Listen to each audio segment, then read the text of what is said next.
Passei 2 anos cuidado por Dom Henrique. Eu realmente fui colocado nos braços de Dom Henrique.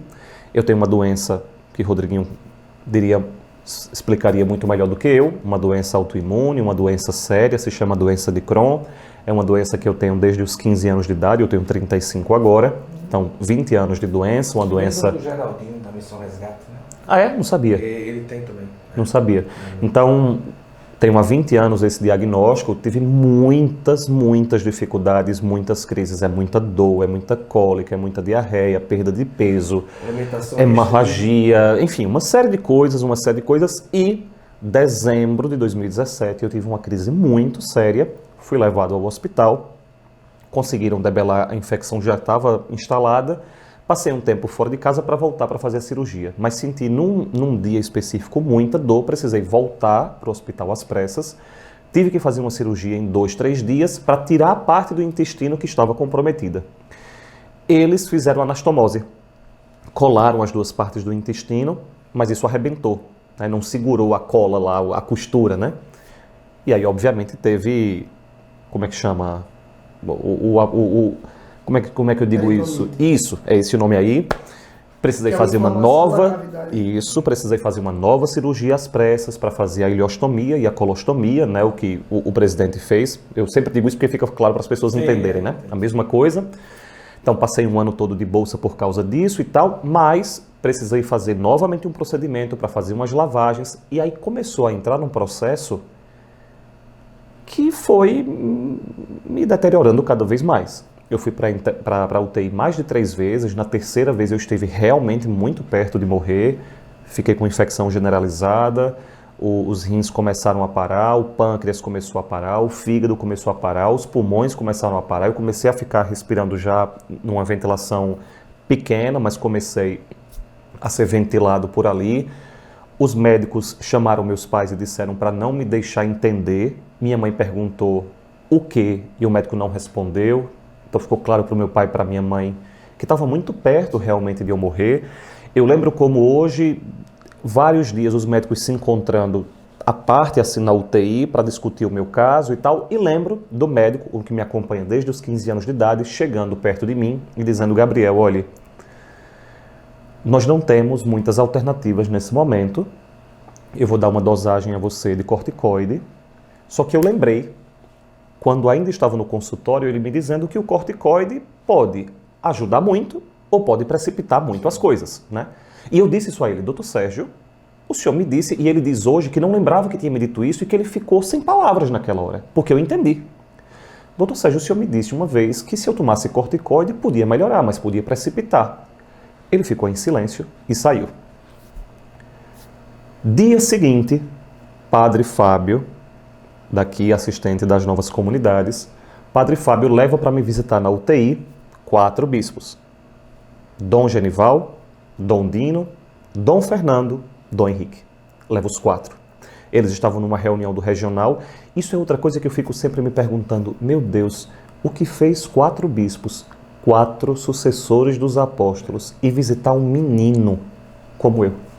Não tem nenhum motivo. Realmente Deus colocou a mão nisso, né? Fora as novas comunidades. Enfim, eu poderia falar sobre esses 2 anos, seria um podcast, né? Os 4 foram me visitar, saíram da reunião do regional, foram me visitar em grupos de 2. Os 4 rezaram por mim, os 4 impuseram as mãos sobre mim. Sabe aquilo que a gente vê nos Atos dos Apóstolos? Sim. Os apóstolos rezando, impondo as mãos sobre as pessoas. Lembro, inclusive, que no grupo de Dom Henrique, foi Dom Henrique, e agora não lembro qual era o outro, ou foi Dom Genival ou foi Dom Dino, foi o próprio Dom Henrique que impôs as mãos sobre mim, fez uma oração. E aquilo, a imagem por si só, para mim era muito forte. Ver 4 sucessores dos apóstolos indo me visitar. Depois, inclusive, eles saíram e deram a bênção em outros pacientes. Inexplicavelmente, no dia seguinte, eu comecei a melhorar. Tanto é, Guto, Rodriguinho, que ainda hoje, quando eu vou na Unimed, porque eu tenho um controle e tal, os médicos que lembram de mim naquele tempo, ainda hoje me dizem: Gabriel, eu quero o telefone daqueles homens de cruz no peito, porque quando alguma coisa não estiver bem aqui, eu ligo para eles. É lindo. Para mim, ainda hoje, é muito emocionante. É muito emocionante você perceber médicos que eu conheço quem são, absolutamente não são racionais, racionalistas, cartesianos, positivistas, me dizendo: aqueles homens de cruz no peito têm alguma coisa que nós não temos. Passou-se o tempo, Dom Henrique, depois do hospital, inexplicavelmente, me liga um dia, começa a me mandar mensagem primeiro no WhatsApp, eu tomei um susto, Dom Henrique me mandando mensagem no WhatsApp, depois ligando, e aí começaram 2 anos em que Dom Henrique, Guto, Rodriguinho, todo mundo que está vendo a gente, não é que ele me acompanhou, Dom Henrique conviveu comigo. Dom Henrique muitas vezes foi na minha casa, muitas vezes eu fui até ele, muitas vezes nós nos encontramos em várias circunstâncias e ele foi me formando para compreender que o que estava em jogo não era a doença, era a minha relação com Deus. Eu lembro, por exemplo, de uma vez que ele foi me visitar, eu estava destruído, morto, né? Dom Henrique, quando chegava, todo mundo saía do quarto, né? Porque era isso que eu dizia anteriormente. Dom Henrique, no convívio, era um homem humilde, simples, mas quando ele falava, parecia que ele se tornava um homem de 2 metros de altura, né? Se tornava uma coisa grande. É uma coisa... Todo mundo que conviveu com Dom Henrique, via Dom Henrique na intimidade e via Dom Henrique fazendo uma homilia, ele mudava. Ele se tornava... Não era uma coisa teatral, não era uma coisa que ele vestia um personagem, é porque ele era revestido da autoridade episcopal que ele... É isso, nele tinha um munus episcopal, isso. Né? Você via nele a autoridade de quem ele era, né? De quem Cristo fez ser, né? Então, ele foi me visitar uma vez, todo mundo saiu, eu assim, sentado numa poltrona, muito debilitado, com bolsa de ileostomia, bolsa de colostomia, me alimentando por sonda, cheio de fio. Uma coisa, eu estava inerte, imóvel. Lembro dele sentado assim, olhando para mim. E eu chorava, e ele só olhava para mim. E uma das vezes ele me disse: meu filho, cadê o seu doutorado? Cadê o seu doutorado? Cadê sua comunidade? Cadê sua família? Cadê sua inteligência? E a minha impressão era essa: criatura, tu não tá vendo como eu tô, não? Tu ainda vem para dizer um negócio desse? E aí ele dizia: Gabriel, nunca vou esquecer. Deus é coisa séria. Você é um menino bom e reto, mas tem que ser um homem santo e de Deus. Deus é coisa séria. E ao mesmo tempo, depois de dizer isso, com toda aquela força que ele tinha, levantava. Eu posso dizer uma coisa que talvez poucos homens podem dizer. Dom Henrique, e outros, mas nesse dia sobretudo, Dom Henrique não passou abraçado comigo menos de 5 minutos. Eu, aos prantos, eu chorava, era gritando de tanto choro. E esse homem, meu Deus, ainda hoje para mim é muito emocionante mesmo lembrar disso. Eu, aos prantos, sentado na cadeira, esse homem de pé de batina, como ele está aqui, agarrado comigo e me sustentando enquanto eu soluçava, ele com a mão na minha cabeça e de vez em quando beijava a minha cabeça e passava a mão na minha cabeça até eu me acalmar e sentar de novo. E o que ele deve ter dito muitas vezes a você: diga. E esse homem passava, Guto, Rodriguinho, 2 horas, 3 horas comigo.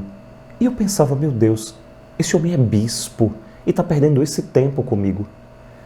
Quando eu fui fazer a cirurgia de reversão em São Paulo, eu lembro de ter mandado uma mensagem para ele: Dom Henrique, eu vou viajar para São Paulo para a cirurgia. Posso ver o senhor agora? Sim. Corri como um louco para Palmares agora. Sempre assim. Então, eu fui até Palmares para pedir a bênção deles antes de fazer a cirurgia e lembro, né, a gente passou o dia todo conversando e eu disse a ele, Dom Henrique, eu posso pedir uma coisa ao senhor? Eu estou meio sem jeito. Ele disse: vá, meu filho, diga. Eu queria tanto, o senhor conviveu esse ano inteiro comigo, de perto, convivendo comigo. Eu queria tanto ter sua presença lá em São Paulo comigo.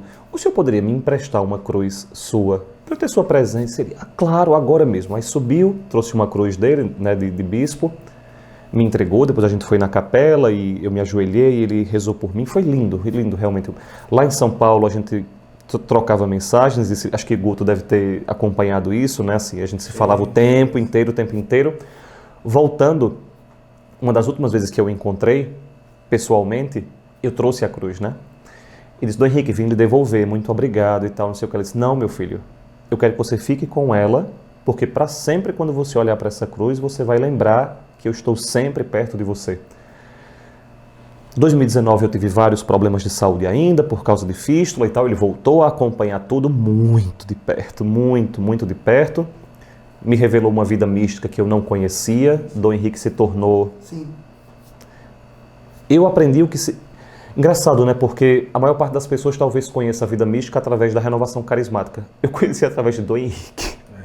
O cúmulo da tradição, né? Mas eu conheci a vida mística através de Dom Henrique.